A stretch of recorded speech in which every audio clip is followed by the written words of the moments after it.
ዛሬ የሚያካፍላችሁ ቃል የሚገኘው በራዕይ ምዕራፍ 21 ቁጥር 4 ላይ ነው። በጌታ ስም አነባዋለሁ። እንደዚህ ይላል፣ እንባዎችንም ሁሉ ከዓይኖቻቸው ያብሳል፣ ሞትም ከእንግዲህ ወዲህ አይሆንም፣ ሐዘንም ቢሆን ወይም ጩኸት ወይም ስቃይ ከእንግዲህ ወዲህ አይሆንም፣ የቀደመው ሥርዓት አልፏል ብሎ ሲናገረኝ ሰማሁ። እንጸልይ።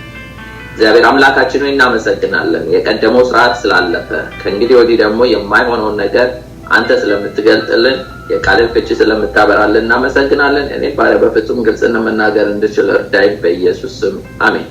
There will be no more ከእንግዲህ በኋላ ወይም ከዚህ በኋላ አይሆንም።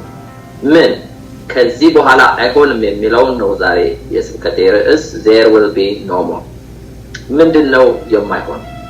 10 ነጥቦች እናገራለሁ። አንደኛ፣ ከእንግዲህ ወዲህ ከዚህ በኋላ እንባ አይኖርም። No more tears ከእንግዲህ ወዲህ ሐዘን አይኖርም። No more sorrow ከእንግዲህ ወዲህ ኃጢአት አይኖርም። No more sin ከእንግዲህ ወዲህ መቅደስ አይኖርም። No more temple ከእንግዲህ ወዲህ ሌሊት አይኖርም። No more night ከእንግዲህ ወዲህ ሞት አይኖርም። No more days ከእንግዲህ ወዲህ ወይም ከዚህ በኋላ ሕመም አይኖርም። No more pain ከዚህ ወይም ከእንግዲህ በኋላ ኃጢአተኞች አይኖሩም። No more sinners ከእንግዲህ ወዲህ ፀሐይና ጨረቃ አይኖሩም። No more sun and moon There will be no more curse ከእንግዲህ ወዲህ እርግማን አይኖርም። በእነዚህ 10 ነገሮች ፖይንቶች ላይ ነው የምናገረው።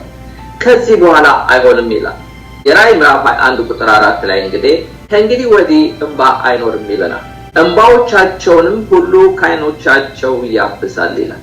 በምድር ላይ ብዙ ሐዘን አለ፣ ብዙ እንባ አለ፣ ብዙ ዋይታ አለ። የብዙ ሰዎች ቤት በሐዘን ተመቷል። በሚሞቱ ሰዎች፣ በተለያየ ችግር በሚያልፉ ዲስአፖይንት በሆኑ ሰዎች፣ በሌሎች አቢዩዝ በሆኑ ሰዎች የብዙ ሰዎች ቤት እንባ አለ። በምድር ላይ ብዙ ሰቆቃ አለ፣ ብዙ እንባ አለ። ነገር ግን ዮሐንስ በራእዩ ያየው ምንድነው? እንባዎች ሁሉ ከዓይኖቻቸው ያብሳል ይላል። መቼ? እግዚአብሔር በክርስቶስ ኢየሱስ ያየልን ስፍራ መጥቶ ሲወስደን በአዲሲቷ ሰማይ በአዲሲቷ ምድር ስንኖር ከእንግዲህ ወዲህ እንባ የሚባል የለም። ለምን? እግዚአብሔር እንባዎችን ሁሉ ከዓይኖቻቸው ያብሳል። ዛሬ በምድር ላይ በብዙ መንገድ ዲስአፖይንት ያለን ሰዎች ልንኖር እንችላለን። ያዘንን ሰዎች ልንኖር እንችላለን። ነገሮች እንደፈለግናቸው ባለመሆናቸው ያዘንን ሰዎች ልንኖር እንችላለን። እርግጥ ነው መንፈስ ቅዱስ በምድር ላይ ከመኖሩ የተነሳ ጰራቅሊጦስ ነው፣ አጽናኝ ነው፣ ያጽናናል። ያ ማለት ከእንግዲህ ወዲያ መከራ አያገኘንም፣ ችግር አያገኘንም ማለት አይደለም። የጻድቃን መከራቸው ብዙ ነው፣ እግዚአብሔር ከመከራው ላይ ያድናቸዋል ይላል። ከአንዱ መከራ ስንወጣ ሌላ ደግሞ ቻሌንጆች ስለሚመጡ እንባችን ግን የሚታበሰው ለዘላለም በጌታ ወደ ጌታ ስንሰበሰብ በሰማይ ነው። ለዚህ ነው እንባዎችን ሁሉ ከዓይኖቻቸው ያብሳል። There will be no more ከእንግዲህ ወዲያ ማልቀስ የሚባል በሰማይ የለም። እግዚአብሔር ባዘጋጃት አዲስ ሰማይና አዲስ ምድር ላይ ዋይታ የለም፣ ለቅሶ የለም፣ ሮሮ የለም፣ ጩኸት የለም፣ ፍረድልኝ ማለት የለም። ምክንያቱም እግዚአብሔር እንባዎችን ሁሉ ያብሳል ይላል። በሁለተኛ፣ ከእንግዲህ ወዲህ ሞት አይኖርም። ራዕይ ምዕራፍ 21:4 ላይ እንባዎችን ሁሉ ከዓይኖቻቸው ያብሳል ካለ በኋላ ሞትም ከእንግዲህ ወዲህ አይሆንም ይላል። ለምን? ምክንያቱም የማይሞተውን አካል በትንሳኤና በራፕቸር ጊዜ አማኞች ለብሰው በገነት በመንግስተ ሰማያት ወይም ደግሞ እግዚአብሔር ባዘጋጀው አዲስ ሰማይና አዲስ ምድር ስንገባ የማይሞት አካል ስለምንለብስ ደግመን አንሞትም። ጌታ ኢየሱስ ከሞት ከተነሳ ወዲያ የለበሰው አካል ደግሞ በማይሞትበት አካል ነው። ለዚህ ነው ወደ ሰማይ ቀጥ ብሎ ያረገው ጌታ ኢየሱስ ክርስቶስ። ሌሎች ግን እንደ አልዓዛር አይነቶቹ ከሞት ከተነሱ ወዲያ ተመልሰው ሞተዋል። ሌሎች እግዚአብሔር በትንሣኤ ያስነሳቸው ተመልሰው ሞተዋል። ኢየሱስ ክርስቶስ ግን ከሙታን በኩር ሆኖ የተነሳው ደግሞ በማይሞትበት አካል ነው። ኢየሱስ ከሞት እንደተነሳ ካመንን እኛም ደግሞ በትንሣኤ ቀን እንደዚሁ የማይሞት አካል ስለምንለብስ ሞት ከእንግዲህ ወዲህ አይሆንም። መሞት የሚባል የለም። ኢተርኒቲ የዘላለም ሕይወት ኖሮን ለዘላለም ከእግዚአብሔር ጋር እንደ መልአክ የምንኖረው ኑሮ ነው የሚኖረን። ስለዚህ ሞት መውጊያው ይሰበራል። ሲኦል ድል መንሳት ሁሉ ተሸንፏል። ሞትና ሲኦል ወደ እሳት ባህር ወደ ሁለተኛው ሞት የእሳት ባህር ውስጥ ይጣላሉ። ከእንግዲህ ወዲህ ሞት የሚባል የለም። There will be no more death ሌላው በሶስተኛ የምናየው ከእንግዲህ በኋላ ሐዘን አይኖርም። There will be no more sorrow ራዕይ ምዕራፍ 21 ቁጥር 4 ላይ እንባዎችንም ሁሉ ከዓይኖቻቸው ያብሳል፣ ሞት ከእንግዲህ ወዲህ አይሆንም ሐዘንም ቢሆን ወይም ጩኸት ከእንግዲህ ወዲህ አይሆንም ሐዘን አይኖርም በሰማይ የለም ሐዘን በሰማይ የለም ሮሮ በሰማይ የለም ጩኸት ማንንም ማንንም አይበድልም ማንንም ማንንም አቢዩዝ አያደርግም ማንንም ማንንም አይጎዳም በሰማይ ያለው የእግዚአብሔር ህልውና የእግዚአብሔር ፕሬዘንስ እና እኛም ደግሞ የምንለብሰው አካል ይሄንን ሲምፕል ኔቸራችን ወጥቶ አዲስ አካል ስለምንለብስ ፈጽሞ ሰውን አይጎዳም ስለዚህ ኖ ሞር ሐዘን ሶሮ እንደማይኖር ነው ስለዚህ ዛሬ የምናዝን ሰዎች ብዙ ሐዘን ውስጥ የምናሳልፍ ሰዎች አንድ ቀን ጌታ ሲመጣ ሲወስደን ሐዘን የሌለበት ስፍራ ሊወስደን ነው ስለዚህ there will be no more sorrow በአራተኛ ደረጃ ከእንግዲህ ወዲህ ህመም አይኖርም እዚሁ በራዕይ ምዕራፍ 21 ቁጥር 4 ላይ እንባዎችንም ሁሉ ከዓይኖቻቸው ያብሳል ሞት ከእንግዲህ ወዲህ አይሆንም ሐዘን ወይም ጩኸት ወይም ስቃይ ከእንግዲህ ወዲህ አይሆንም ስቃይ ማለት ፔን ማለት ነው ዛሬ በስጋችን ሰዎች ጤና በማጣት ይሰቃያሉ ሰዎች በረሃብ ይሰቃያሉ ሰዎች በመታረዝ ይሰቃያሉ ሰዎች ብዙ የሚፈልጉት ኒዳቸው ባለመሟላት ይሰቃያሉ አንዳንዱም በጥጋብ ይሰቃያል አንዳንዱም ደግሞ በምድር ላይ በመኖር ብቻ ይሰቃያል ምክንያቱም ባለምሳላችሁ መከራ አለባችሁ ስለሚል ሁላችንም በዚህ ምድር ሳለን በተለያየ ስቃዮች ውስጥ ልናልፍ እንችላለን there will be no more pain ከእንግዲህ ወዲህ ግን ፔን አይኖርም ዛሬ በሆስፒታል የሚሰቃዩ አሉ በእስር ቤት የሚሰቃዩ አሉ በተለያየ ውጣ ውረድ ውስጥ የሚያልፉ በችግርና በችጋር ውስጥ እያለፉ የሚሰቃዩ ብዙ ህዝቦች አሉ ነገር ግን there will be no more pain ከእንግዲህ ወዲህ በአዲሲቷ ሰማይ በአዲሲቱ ምድር ላይ ጌታ ተቤዥቷቸው የሚከታቸው ሰዎች በዛ ስቃይ የለም በሰማይ የለም ሐዘን በሰማይ የለም ስቃይ አምስተኛ ደረጃ ከእንግዲህ ወዲህ ኃጢአት አይኖርም there will be no more sin አያችሁ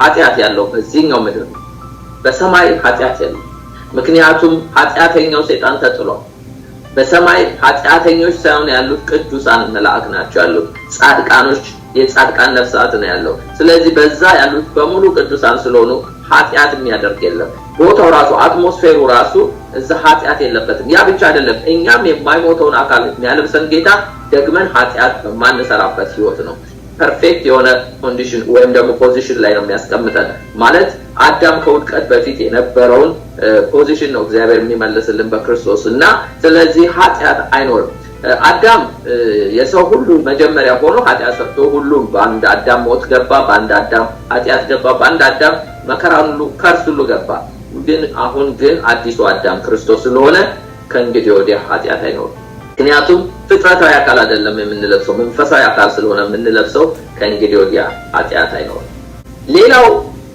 ከእንግዲህ ወዲህ ኃጢአት ብቻ ሳይሆን ኃጢአተኞችም አይኖሩም በመንግስተ ሰማያት ወይም ደግሞ እግዚአብሔር ባዘጋጃት አዲስ ሰማይና አዲስ ምድር ላይ there will be no more sinners ኃጢአተኞች አይኖሩም ራዕይ ምዕራፍ 21 ቁጥር 8 ዳሩ ግን የሚፈሩና የማያምኑ የርኩሳን መናፍስት ገዳዮች ሴሰኞች አስማተኞች ጣዖትን የሚያመልኩ ሐሰተኞች ሁሉ እድላቸው በዲን በእሳት በሚቃጠል ባህር ነው ይኸውም ሁለተኛው ሞት ነው ይላል ስለዚህ ኃጢአተኞች በሁለተኛው ሞት ወደ እሳት ባህር ይጣላሉ ከእንግዲህ ወዲህ ኃጢአት አይኖርም ምክንያቱም በራዕይ 21:27 ላይ ለበጉ በሆነ በሕይወት መጽሐፍ ከተጻፉት በቀር ጸያፍ ነገር ሁሉ እርኩሰትና ውሸት የሚያደርግ ወደ እሷ ከቶ አይገባም ስለዚህ ጌታ ኢየሱስ ወደ አዘጋጀው ስፍራ መጥቼ ወስዳቸዋለሁ ያለው ቦታ የሚገቡት ጻድቃኖች ብቻ ናቸው በክርስቶስ የጸደቁ ለበጉ በሆነ በሕይወት መጽሐፍ የተጻፉ ናቸው እንጂ ሌላው እርኩሰትና ውሸት የሚያደርግ ወደ እርሷ ከቶ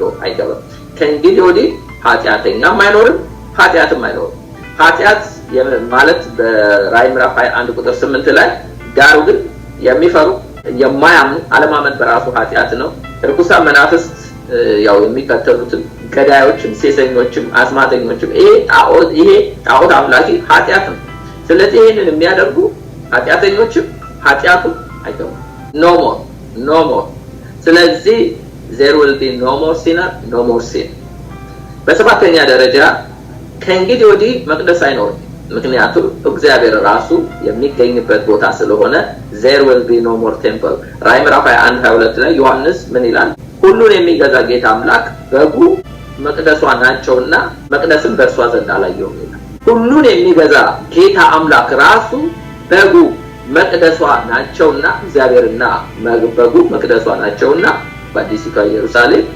እንደገና መቅደስ በእርሷ ዘንድ አላየሁም ይላል። በአዲሱ ሰማይና በአዲሱ ምድር ጌታ በሚኖርበት መቅደስ አላየሁም ይላል ዮሐንስ። ኖ ሞር ቴምፕል።